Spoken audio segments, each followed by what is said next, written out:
Nəsir müəllim, minnətdaram, çox sağ olun bu şəraiti mənə yaratdığınıza görə. Sizin Türk dünyasında məşhur tarixçi olmağınızı bilirəm, ancaq mən sizinlə söhbət etdikcə və bugün seçdiyiniz mövzunun adına baxanda görürəm ki, o insanlar ki, öz sahəsinin peşəkarına çevrilir, sonra onun fövqünə qalxanda o adam bu sahənin filosofuna çevrilir. Mən baxıram ki, siz tarixin filosofuna çevrilmişsiniz və bu milli simvollar və dəyərlər, bu düşünmürəm ki, siz bir gündə bu adı seçmişsiniz. Çünki idrak nəzəriyyəsində belə bir şey var ki, insanın fikirləri öncədən marşrutlanır. Onun gündəlik düşüncə tərzləri marşrutlanır, formalaşır və bir gün dilinə gəlir. Hörmətli fikir adamları, hörmətli tələbələr, mən açığı bugünkü çıxışımı ən çox bizim tələbələr üçün etmək istərdim. Çünki gənclərin qarşısında çıxış etmək, danışmaq həm bir məsuliyyətdir, həm də böyük bir perspektivə yönələ bilər fikirlər. Mən öncə mövzumuzdan kənar tələbələrə müraciət edərək bir neçə şey demək istərdim. Bilirsiniz, bizim tək Azərbaycanda yox, ümumiyyətlə dünyada fəlsəfiyə yanaşma biraz fərqlidir. Son dövrlər, mən deyirəm, indi mənim 50-dən çox yaşım var, amma bilmirəm 100 il əvvəl necə olubdu real həyatda da. Bilirsiniz, sizin əgər fəlsəfə dərsiniz varsa, fəlsəfə müəllimləriniz varsa, çox istəyərdim ki, siz onlara qarşı tələbkar olasınız. Fəlsəfə dərsini adi bir musiqi dərsi kimi, əl əməyi dərsi kimi, orta məktəbdə olduğu kimi vaxt keçirmək üçün keçirməyəsiniz. Çünki bizim fəlsəfə müəllimləri, açığı deyim ki, fəlsəfəni, bəlkə belə demək kimisə xoşuna gəlməz, fəlsəfəni daha çox hörmətdən salan elə bizim fəlsəfə müəllimləridir. Çünki onlar əksəriyyəti peşəkar filosoflar deyirlər. Onların keçdiyi dərsi mən də üstə dərs keçmişəm, mənim də fəlsəfə müəllimim olub. Çox şey yadımdadır. Ona görə hər ixtisasın özünün fəlsəfəsi var və ümumi fəlsəfi nəzəriyyə deyilməməlidir. Bütün ixtisaslarda, bütün fakültələrdə bu seçilməlidir, peşə üzrə deyilməlidir. Demək, mövzumuza keçsək, mən mövzumuzun başlanğıcında bir hekayə danışmaq istərdim. Demək, Danimarkalı fizik Niels Bohr bir dəfə, bilirsiniz də, at nalı uğur simvoludur. Niels Bohr bir dəfə laboratoriyasının qapısının üstündə at nalı asır. Onun hər dəfə yanına gelib gedən dostu, professor dostu at nalını görəndə təəccüblənir, gülə-gülə içəri keçir. Niels Bohrdan soruşur ki, deyir, doğrudan mı sən boyda adam inanırsan ki, at nalı adama uğur gətirir? Niels Bohr cavab verir ki, eşitmişəm ki, inanmayanlara da uğur gətirir. Bilirsiniz, bu bir zarafat deyil. Simvolika haqqında danışanda, simvol fəlsəfəsi haqqında danışanda bu hekayə nəyi bizə deyir? Demək, simvol haqqında bir insanın fərdi düşüncəsi simvol haqqında heç nə həll eləmir. Çünki əgər vaxtilə bir fikir vardı ki, əgər bir ritualı, əgər bir simvolu, bir adam, kimsə ona inanmırsa, demək o simvol işləmir. Bu tamamilə yanlış fikirdir. Niels Bohr'un demək elə bu hekayəsi simvolun fərdi düşüncədən deyil, kollektiv şuurdan asıllığından söhbət açır. Bilirsiniz, Niels Bohr özü kvant mexanikasından bağlı böyük xidmətləri olubdu. O, işığın korpuskulyar və dalğavari formada yayılmasıyla bağlı fikir söylədikdən sonra ona və kvant mexanikasında və elmdə xüsusi xidmətlərinə görə Danimarka kralı 20-ci əsrdə ona cəngəvər titulu verir. O cəngəvər titulu aldıqda ona əslində ailecə onlar zədəkən ailədən olmurlar. Ancaq öz xidmətlərinə görə bu cəngəvər titulu verildiyinə görə ona gerb verilir və cəngəvərlər adətən gerb verilir və o gerbinin üstündə özünün demək ki, nişan kimi simvol və nişan bunlar fərqli şeylərdir, bunu da izah edəcəm.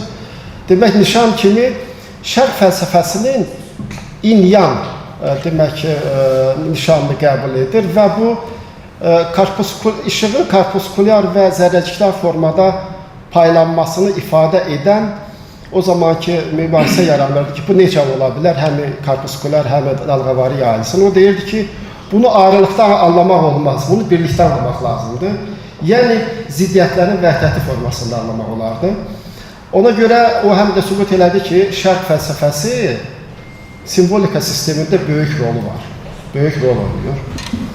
Demək, simvol fəlsəfəsinin izah edənlərdən, onun təməlini qoyanlardan birincisi biz Platonu saya bilərik. Platondan sonra bizim dövrdə simvol, demək ki, özünün 3 cildli böyük əsəri ilə Alman filosof Ernst Cassirer var. Onun simvolik formalar fəlsəfəsi var. O demək, müasir dövrdə modern formaya gətirir Platonun fikirləri. Platonun hansı fikirlərini modern formaya gətirir? Platon ideya və eidos deyilən anlayışlardan istifadə edir. İdeya bilirsiniz də, ideyala eidos arasındakı fərqi mən deyim. İdeya məsələn masa deyək. Masa, əgər masanı düzəldən dülgərdən və yaxud masa görmüş bir adamdan soruşsan ki, masa necədir? O deyəcək ki, masanın məsələn 4 ayağı var, masanın hündürlüyü var, masanın hər hansı forması var. Bu masanın ideyasıdır. Bir də var masanın funksiyaları. Funksiya masanın məsələ üstündə nəsə eləmək olar, üstünə nəsə qoymaq olar, ya ətrafında oturmaq olar, nəsə etmək olar. Bu funksiyadır. Yəni ideya demək hər hansı əşyanın, hər hansı düşüncənin, hər hansı şeyin daxili mahiyyətidir. Eidos isə onun xarici formasıdır. Demək, Platon bu simvolikalar barəsində öz belə də diyaloqlarında Sokratın dili ilə o bəzi izahlar verir. Məsələn, onun diyaloqlarının birində yazılı mətn haqqında demək Sokratın dili ilə söhbət açılır. Orada Misir kahini, Misir demək tanrısı deyirlər, yəni mifdir bu, hekayədir. Misir tanrısı, Misir hökmdarına yazılı mətnin üstünlükləri haqqında söhbət açır. Deyir ki, yazılı mətn ixtira olunubdur, yazılı mətn bizim yaddaşımızı möhkəmləndirəcək, düşüncəmizi inkişaf elətdirəcək və s. Ancaq Misir hökmdarı ona qulaq asdıqca cavab verir ki, bilirsiniz deyir, yazılı mətn əslində inkişafa xidmət etməyəcək. O, düşüncəni donduracaq. O, demək, hər hansı yazılı mətn, istənilən mətn özünü qoruya bilmir. Onu oxuyan insan istənilən fikrə gələ bilər. Yazılı mətn özünü qoruya bilməməsi bu simvolika haqqında, simvolik sistem haqqında bir xəbərdarlıq idi o vaxt. Demək, yazılı mətnlə bağlı bu fikrimi niyə, bu misalı niyə gətirirəm? Simvolik sistemin Ernst Cassirer'in əsərlərində, onun əsərləri 3 cilddən ibarətdir. Birinci hissədə dildən danışır, dilin simvolik sistemində rolundan danışır. İkinci hissədə mədəniyyətdən danışır və üçüncü hissədə o idrakin fenomenologiyasından söhbət açır. Demək, dilin və yazılı mətnin simvolik sistemin yaranmasında xüsusi rolu var. Əgər yazılı mətn özünü qoruya bilmirsə, simvol özünü qoruya bilərmi? Belə bir sual yaranır. Cassirer deyir ki, simvol özü iki formada özünü təzahür edir. Biri, məsələn, çox fikrin vahiddə cəmlənməsi. Bir də var, vahidin çox fikirdə, çoxluqda təzahürü.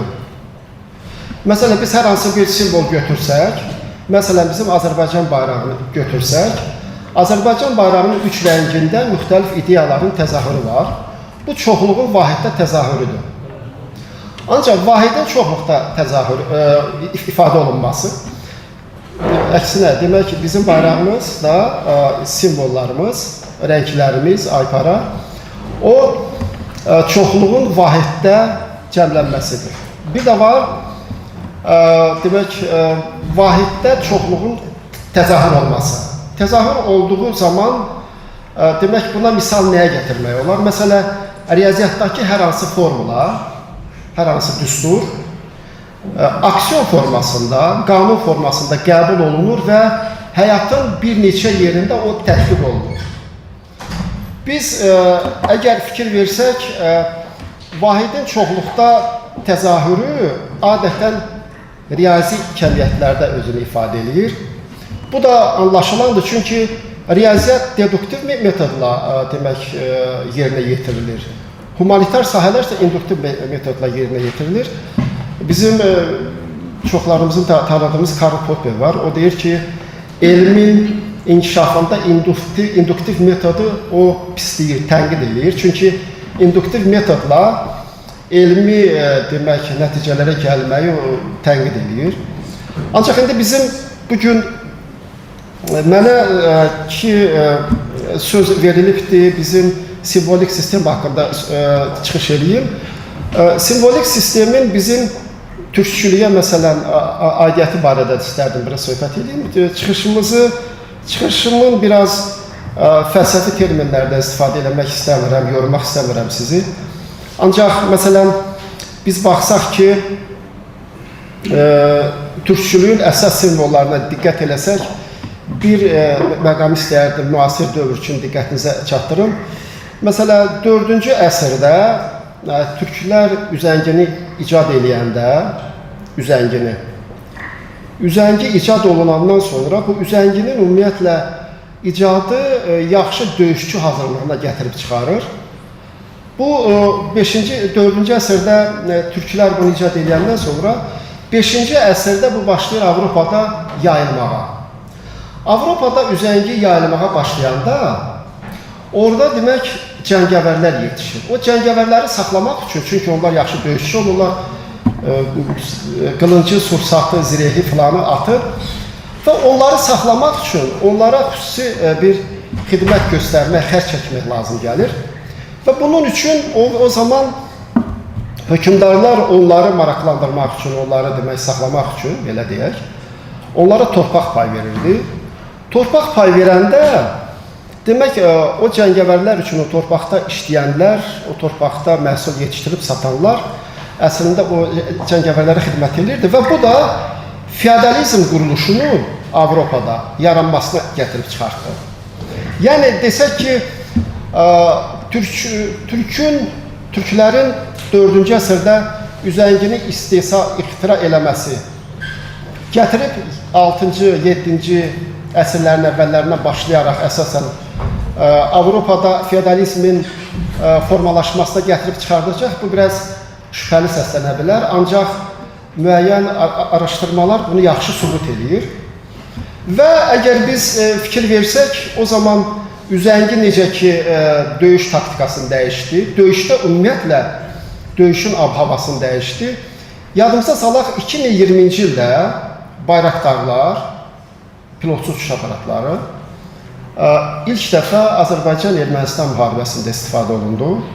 O da müharibənin ümumiyyətlə konsepsiyasını dəyişdi.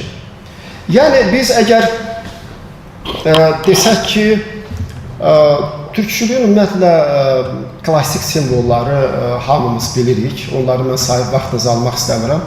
Ancaq bir məsələyə vurğu eləmək istəyirəm ki, Platonun bir Fedor diyaloqunda da demək, Misir kahini Salon var, onların 7 müdrikdən ikincisidir. Ona deyir ki, bunu əlaqələndirəcək fikrimi, bayaq dediyim fikirlərlə bağlı.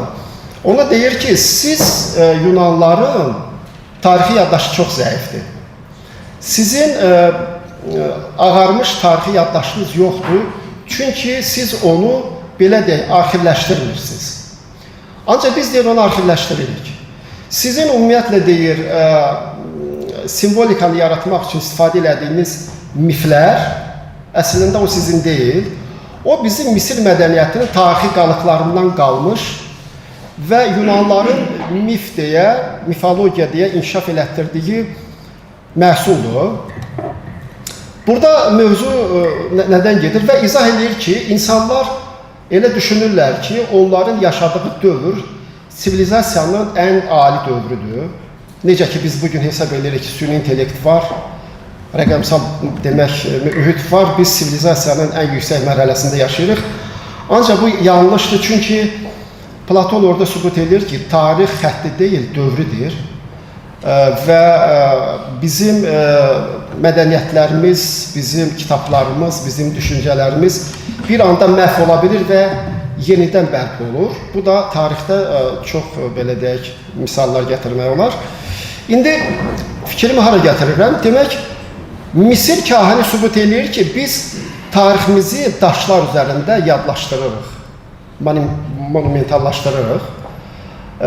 Siz isə onu fəlsəfə və şifahi idrak üzərində saxlamağa çalışırsınız. Ona görə də sizin tarixiniz elə də ciddi arxivləşmir.